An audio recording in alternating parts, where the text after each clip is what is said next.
A todos y bienvenidos a una nueva edición. Hemos ido cambiando poco a poco y comenzamos con películas de suspense, hemos tenido también aventura y hoy vamos a tener una comedia, una divertida comedia. La costilla de Adán. Es una comedia que trata de la guerra de sexos, que vamos a ver aquí. Lo más interesante de esta película es cómo es tan actual teniendo 75 años. Porque claro, es una película que trata temas que a día de hoy como sociedad los hemos superado y otros que no tanto. Y lo vamos a ir viendo poco a poco. Es una película de Catherine Hepburn y Spencer Tracy, que es un matrimonio que estuvo casado durante 25 años. Hicieron 9 películas y esta es en la que mejor se ve esa compenetración entre ellos dos. Y bueno, tuvieron de relación, una relación entre ellos, una relación amorosa. En aquella época además consiguieron tener esa relación de manera muy privada y no se sabía excesivamente, no se sabía mucha información sobre ellos. Y luego además es interesante, pues en esta película vamos a ver esas relaciones de pareja, cómo son tan naturales, sobre todo Spencer Tracy a la hora de preparar este papel, que decidió que a él, bueno, ahora hablaremos del director y de los actores y veremos esas pequeñas curiosidades que hemos tenido. Bueno, pues como bien dice José María, vamos a ver La costilla de Adán. En un principio no se iba a llamar así la película, se barajaron varios títulos. Uno de ellos era El amor es legal, tiene que ver con lo que vamos a ver.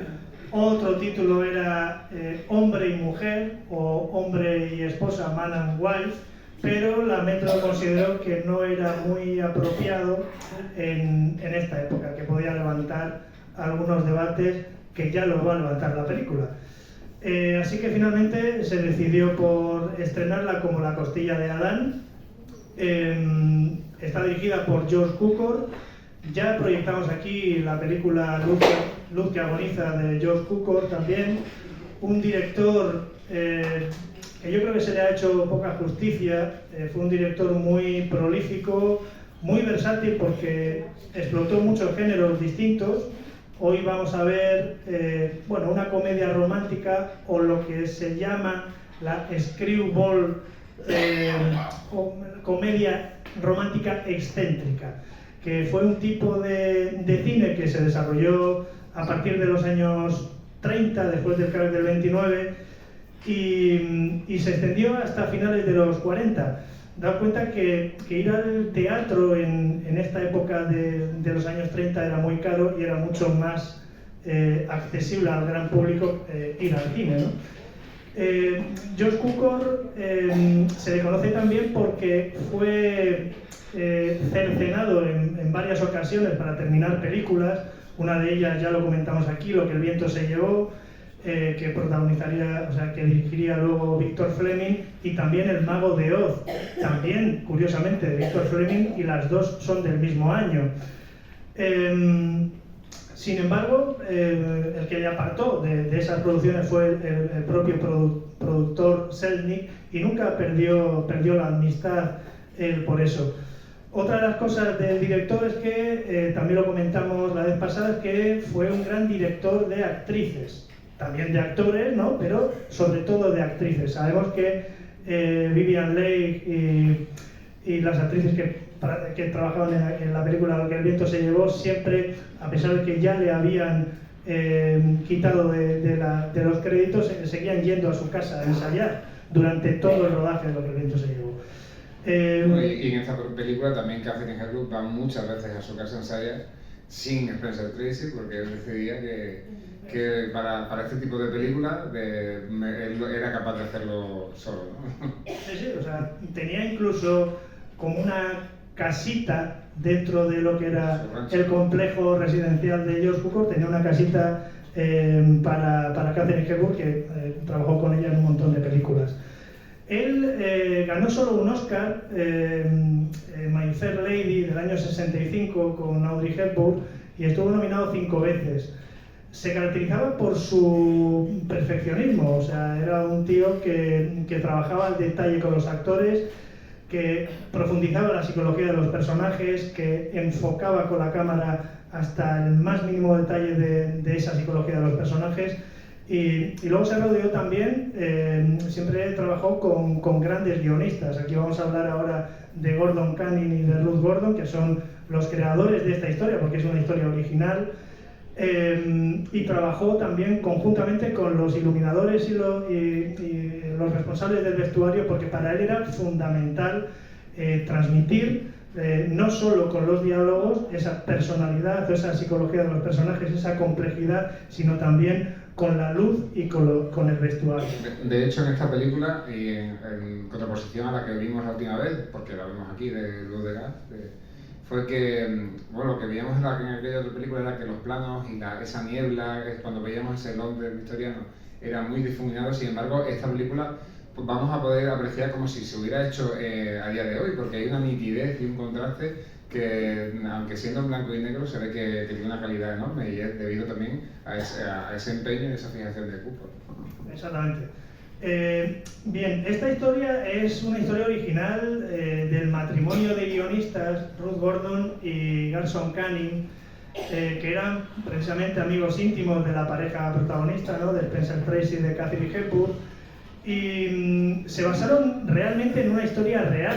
En el año 39 hay un juicio, ¿vale? Y esta pareja de guionistas eran amigos también de esta pareja de abogados que defendieron de forma opuesta, ¿vale?, a dos actores, un actor y una actriz, que se iban a divorciar. De tal manera que cuando acabó el juicio, ¿vale?, para rizar el rizo, conocemos los nombres y la historia la tenéis publicada en internet. Se llamaba William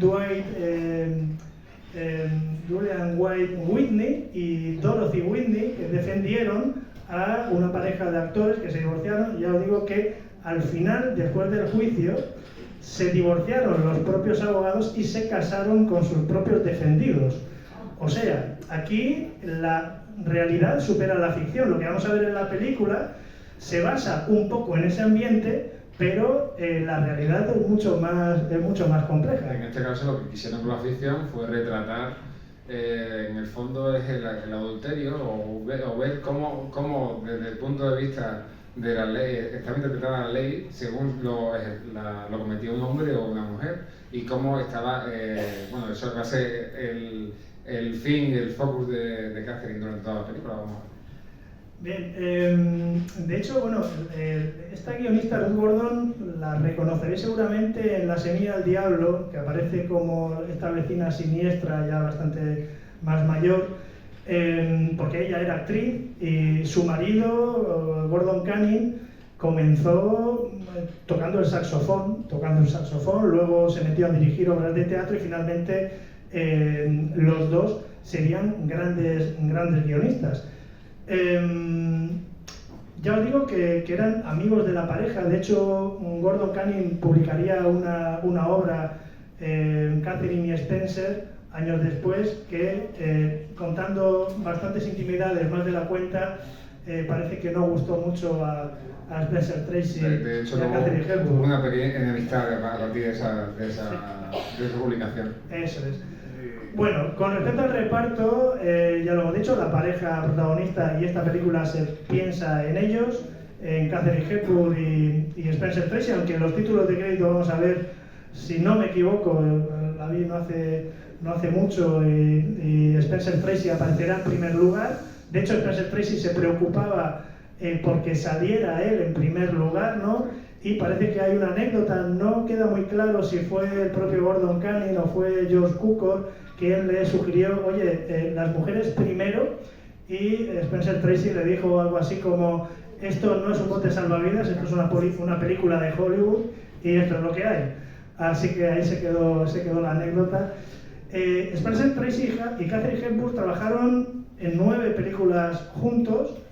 Con George Cukor, Hepburn trabajó 5, Spencer Tracy trabajó 4, todas con Katharine Hepburn. Y bueno, ¿qué decir de Katharine Hepburn?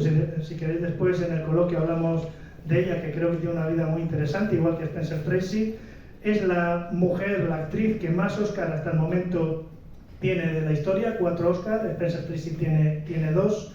Y bueno, venían de cosechar no muy buenos resultados en las últimas películas, y entonces, bueno, pues en esas reuniones con el matrimonio Canning, pues parece que salió esta historia. Y bueno, aparte de ellos dos, creo que hay que recalcar el papel que hace Julie Holliday. Julie Holliday estaba muy asustada a la hora de rodar con Katharine Hepburn. De hecho, una de las anécdotas es que cuando veáis los primeros minutos de la película, sale Katharine Hepburn casi en escorzo y ella un poco más al fondo. Ella está temblando de miedo, no estaba interpretando, estaba temblando de miedo frente a la gran maestra que era Katharine Hepburn. Entonces, no hacía falta ni que actuara, ¿no? Ella comenzó siendo telefonista. Jodie Holliday comenzó siendo telefonista en el Mercury Theatre que fundó Orson Welles, y luego ya se metió poco a poco en el mundo del cine. Actuó en la obra de teatro Nacida ayer, que fue un rotundo éxito, y antes de que se hiciera la película de Nacida ayer, que sería del 50-51. Para entonces ella trabajaba en la Columbia, había trabajado en algunas películas, no en grandes papeles, y entonces, bueno, fue Katharine Hepburn y Garson Kanin la que convencieron a Jodie Holliday que participara en la película. Pero claro, había que hablar con el presidente de Columbia, que era Harry Cohn, y Harry Cohn consideró que, bueno, que podía ser como una prueba de pantalla para la película que estaban preparando, que era Nacida ayer. Bueno, pues tiene un muy buen resultado. De hecho, sería nominada por este papel a los Globos de Oro. La cogerían para participar, para ser la protagonista en Nacida ayer, y ganaría el Oscar por Nacida ayer Jodie Holliday. Una lástima porque murió muy joven, con 43 años, y bueno. Luego el resto, sale, por ejemplo, este actor icónico en La tentación vive arriba, ¿no? con Marilyn Monroe, Tom Ewell. Hizo muchas películas, pero bueno, yo creo que esa es su más esto. Y luego tenemos a Jane Hagen, que debuta aquí con un papel muy cortito. Al año siguiente haría La jungla de asfalto con John Huston, ya un papel protagonista, y Cantando bajo la lluvia ganaría el Oscar. Entonces tenemos aquí un equipo muy potente, creyeron en ellos, y el tiempo pues les daría la razón a estos grandes actores. La productora, lo vamos a ver, hemos proyectado aquí ya varias películas de la Metro Goldwyn Mayer, sello Metro Goldwyn Mayer. Sabemos que la película costó aproximadamente $1.728.000, recaudó lo que se esperaba y más, en torno a los $3.947.000, que estaba muy bien. Y bueno, no sé si quieres decir algo. No, y luego además quería comentaros también que esta película es famosa también por la música, ¿no? Hay una canción que es diegética, o sea, que está dentro de todos esos planos, de los diferentes planos, diferentes escenas de la película, que es Farewell Amanda, que la vamos a escuchar, y sirve como hilo conductor de la película. En su momento la Metro le encargó a Cole Porter una canción para que fuera ese leitmotiv de la película, y luego él utilizó una canción que se llama So Long Samoa, que sigue ese Adiós Amanda, ¿no? que vamos a escuchar, y se convirtió en un éxito, no solo dentro de la pantalla sino fuera de la pantalla. Y durante la película vamos a ir viendo la progresión de esa canción que es pegadiza y que va a sonar, la van a cantar, la van a tararear y va a sonar incluso en un tocadiscos. Cuando escuchemos esa canción, que en esa escena es una escena cómica que vamos a ver muy divertida, esa grabación en la versión original es de Frank Sinatra, pero desgraciadamente esa grabación se perdió. O sea, hoy en día solo se puede escuchar ese trozo, y en la película la versión original. Exactamente, solamente muy interesante. Además, él había olvidado porque esa canción la compuso 9 años atrás y se olvidó. De hecho, le propusieron que se iba a llamar Madeleine, pero luego cambió el título por Amanda. Cambia el título por Amanda. Y luego también quería comentar antes de Carlos, que como siempre que veáis o que os fijéis en ciertos aspectos técnicos, como en este caso son los planos. En otras películas que hemos estado viendo, planos cenitales, o bueno, pues en esta película, o en la última, que vimos aquellos planos corridos, las cabalgadas y las escenas, las grandes escenas que vimos en Scaramouche, aquí son importantes los planos fijos. Vamos a ver cómo en un solo plano fijo, de una cámara fija, vamos a ver una habitación en el que ocurre toda la escena, y con todo lo que ocurre, con todo lo que hay, el director es capaz de contarnos muchas cosas, como el amor que se tienen o cómo se odian en cierto momento, escenas cómicas, cómo entran y salen, porque luego también aquí el director utiliza un recurso cómico que es la comida de puertas, de apertura y cierre de puertas, ese cine mudo de Chaplin, de ahora entro y salgo y ahora entro con una ropa, como salgo con otra. Bueno, pues eso lo vamos a ver también como lo utiliza aquí, y sobre todo al final de la película, y es muy divertido también. Exactamente. Fue de hecho criticado por esa concepción de obra de teatro esta película, que yo creo que al tono que le da a esta historia, creo que es la idónea, la perfecta, ¿no? De hecho, como dice él, ¿no? Hay una cámara fija, muchas veces los personajes salen del cuadro, entran, y lo que no sale lo intuimos, y entonces ves la genialidad del director, que te cuenta cosas que no salen en la película, que todos lo vemos sin verlo, y todos sabemos lo que está pasando, ¿no? Cuando Metro-Goldwyn-Mayer asume esta historia, el rodaje se pone en funcionamiento rápidamente, porque los dos guionistas sabían perfectamente quiénes iban a ser los que iban a protagonizar la película, y aunque se desarrolla en Nueva York, realmente, como ya hemos contado aquí en bastantes ocasiones, los estudios de la Metro estaban en California. Entonces se rueda mucho en interiores, en los sets que tenían en Culver City. También se rueda en algunas partes de Nueva York. Incluso va a aparecer una comisaría que en Estados Unidos la llamaban la Casa de Detención de Mujeres. Bien, pues esa Casa de Detención de Mujeres es real. Es real, en la vida real de Nueva York, ¿no? Donde sale en los primeros minutos cuando está allí detenida, bueno, el personaje secundario. También se va a utilizar la granja que tenían los propios guionistas Ruth Gordon y Garson Kanin, que va a hacer de casa de campo que tenga la pareja de Hepburn y Spencer Tracy, de la cual van a hablar a lo largo de la película y muy especialmente al final de la película. Sí, que va a ser vehículo también y lo conductor de todas esas escenas cotidianas que vamos a ir viendo, y que es una de las grandes keys, de las grandes joyas que tiene esta película, el poder ver pues diferentes escenas como que nos van a chocar, como por ejemplo una mujer conduciendo, o vamos a ver cabalgando, o vamos a ir viendo esas escenas, o jugando al tenis, en un telefilm, bueno, nos recordará a todos, y bueno, y sin mucho más. Sí, para terminar, decir que ya os he dicho que el director era muy meticuloso y se tuvo que adaptar muy bien a la forma de trabajar de todo el equipo, y era muy difícil porque Katharine Hepburn era muy de ensayar, se reunía con los secundarios, se reunía con los guionistas, pulía el diálogo, y a base de ensayos hasta que salía la toma perfecta. Spencer Tracy no era de ese método. Spencer Tracy no era nada de ensayar. Él decía que cuando llegaba hacían la toma definitiva, él se unía si tenía que dialogar con Katharine Hepburn, o si tenía que dialogar con el jurado, con quien sea, se sumaba solamente a la toma final y le salía perfecto. De hecho, bueno, cuentan en algunas memorias de Adivina quién viene esta noche, es que iba gente a ver cómo actuaba, ¿vale?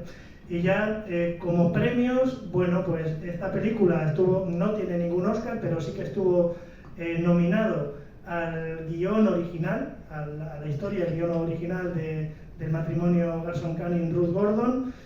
Estuvo nominada Judy Holliday, no al Oscar, pero sí al Globo de Oro.